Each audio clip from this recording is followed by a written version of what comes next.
Welcome to the Slop Farm. Enjoy the video.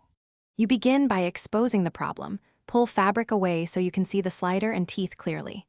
Once done, check for bent teeth or a misaligned slider and remove loose threads that jam movement. Use a graphite pencil or bar soap on the teeth to add lubrication. You do this so the slider will glide without forcing it. Make sure the zipper stop is visible. If not, gently open a seam to access the base. Act now, then move to adjust the slider. You'll focus on the stuck section next.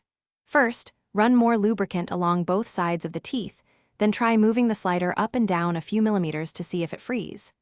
If teeth look intact but the slider won't hold, lightly clamp the slider sides with needle nose pliers. Apply tiny, equal pressure to tighten the grip. Once the slider catches, realign any teeth using a pin or small screwdriver, making sure teeth mesh properly before zipping further. Complete the fix by securing the slider and stops. If the stopper is damaged, sew a new stop or clamp a metal stop in place so the slider won't fall off. You do this because it prevents future failure. If the slider itself is worn or cracked, remove it and slide on a replacement of the same size. Make sure teeth align before closing.